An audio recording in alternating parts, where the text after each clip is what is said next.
verdadeiramente, Senhor, transformado pela Tua palavra, pela Tua narrativa. É o que nós te pedimos, Senhor. Seja bem-vindo neste lugar, Espírito Santo de Deus. Nós te amamos e honramos a Tua presença. Em nome do Teu Filho Jesus. Amém. Amados, essa passagem é uma passagem muito conhecida pela comunidade cristã. E eu mesma já trouxe uma ministração aqui para a igreja baseada nessa passagem. No versículo 40 diz que Jesus estava voltando.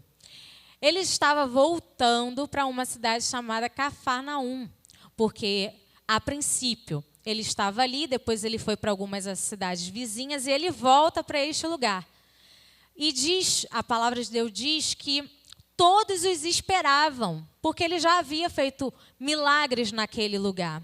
Então ele sai de Cafarnaum, faz milagres nas cidades vizinhas e volta para o mesmo lugar onde aquele povo, a princípio, já estava o esperando.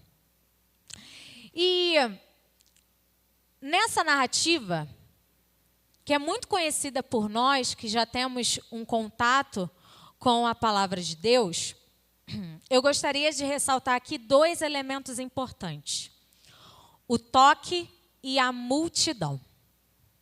Mas antes de falar desses 2 elementos, eu, refletindo e relembrando essa passagem, tirei, né, dessa passagem uma semelhança e uma diferença entre nós e a mulher do fluxo de sangue. Uma semelhança que a gente pode ter com essa mulher é que essa mulher convivia com um problema há anos. A palavra de Deus ela é bem clara, que essa mulher convivia com o fluxo de sangue há 12 anos. E quantos de nós aqui não convivem com problemas há anos, né? O mesmo problema há anos. E uma diferença. E essa diferença, amados, eu quero destacar que são alguns que têm, não são todos, tá? A diferença entre alguns de nós, e destaco esse alguns, entre alguns de nós e essa mulher do fluxo de sangue, era que o problema dessa mulher era grave. E por que eu digo alguns? Porque eu sei que existem pessoas que estão vivenciando problemas extremamente graves. Problemas como enfermidade, problemas com um filho drogado ou uma filha viciada, problemas que realmente só um milagre de Deus pode resolver. E por isso eu destaco alguns. Porque há muitos aqui que talvez não tenham problemas graves. Problemas graves eu entendo como aqueles problemas que tiram o nosso sono. Mas existem algumas pessoas aqui, e eu posso me incluir isso, que têm problemas, mas que não são problemas graves. Há coisas, amados, que podem ser resolvidas, e resolvidas de modo simples. E um exemplo de um problema que, às vezes, não é um problema grave, a gente pode tirar do momento de hoje. Nós estamos vivendo aqui um culto em ação de graças pela conclusão do 1º nível do curso de Libras, da primeira edição do curso de Libras nesta igreja.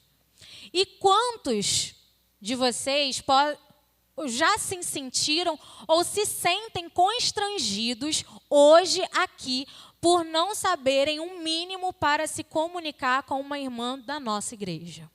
Não é para levantar a mão, é só para refletir. Ou quantos, né, aqui já pensaram, poxa, eu gostaria de aprender a Libras, eu gostaria de aprender, mas que não se matricularam, não era porque não tinham disponibilidade ou porque não tinham uma dificuldade, ou porque tinham uma dificuldade muito grande. É porque simplesmente no contexto em que foi oferecido não foi uma prioridade. E quantas coisas a gente deixa de resolver porque não é uma prioridade. E essas pequenas coisas, elas vão se acumulando e se tornando grandes problemas. Às vezes você chegou aqui ou você já vem a essa igreja há muito tempo, você frequenta, é um frequentador da Quinta da Vitória, que a gente não pode esquecer, o objetivo central deste culto é Quinta da Vitória, e às vezes você não tem um problema grave. Você não tem, o seu problema é pequeno. Você não veio em busca de uma cura, você não veio em busca de uma libertação para alguém. Você, às vezes, está aqui porque a Quinta da Vitória faz parte da rotina do crente. E não há nada de errado nisso, amado. É muito melhor você estar dentro da casa do Senhor do que em qualquer outro lugar. Mas, às vezes, essa é a sua realidade. Você não tem grandes problemas, você não tem um grave problema. Tem os problemas comuns do dia a dia. E são esses problemas comuns do dia a dia que a gente tem que vigiar. Porque, às vezes, esses problemas comuns do dia a dia fazem com que a gente permaneça na mesmice. E o Senhor não quer isso para nós. O Senhor quer que o povo dele alcance outros povos. O Senhor tem planos muito maiores do que nós temos para a nossa vida. E às vezes eu falei do curso de livros, mas tem outros exemplos. Às vezes você tem uma vontade, você se sente inferior perto das pessoas que têm estudo. E quando eu falo estudo, eu falo tanto bíblico quanto estudo escolar mesmo. Às vezes você não terminou a sua escola, você não fez uma faculdade. E às vezes você se sente indigno de estar numa posição de autoridade da palavra. E o que você está fazendo para mudar isso? O que nós estamos fazendo para mudar essa realidade? Às vezes, amado, você tem vontade de ter um negócio, ainda que pequeno, uma portinha na sua casa, e você tem esse desejo, isso arde no seu coração. E, amados, algo que arde no nosso coração não está ali à toa. Às vezes você tem esse desejo de ter um negócio, de ser um empreendedor, e passa ano, e ano, e ano. E o que você está fazendo com isso? Às vezes é uma atitude simples. O passo mais difícil, amado, às vezes é o primeiro. Depois que engata o primeiro, a gente dá o segundo. Porque se a gente não der o segundo, a gente cai.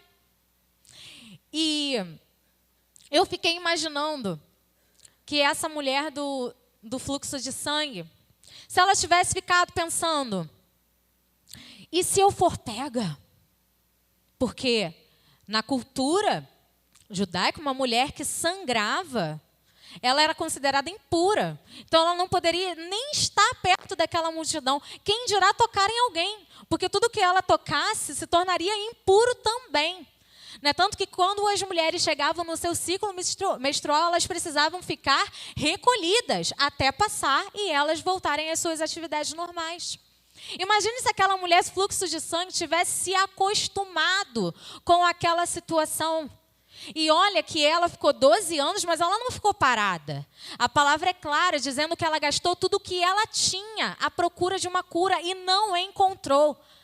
O toque que ela deu na orla de Jesus foi talvez a última cartada dela.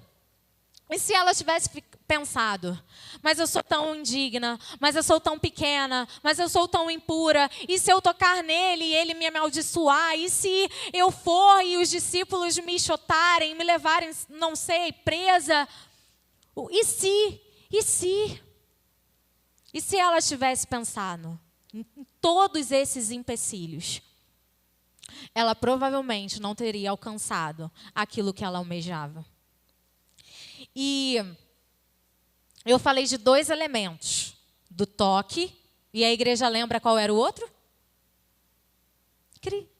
A multidão. O toque e a multidão. Naquele contexto, com aquela mulher, naquela narrativa, a multidão era real. Eram pessoas mesmo, multidão, mas que estavam ali, de alguma forma, dificultando a passagem dela até o mestre.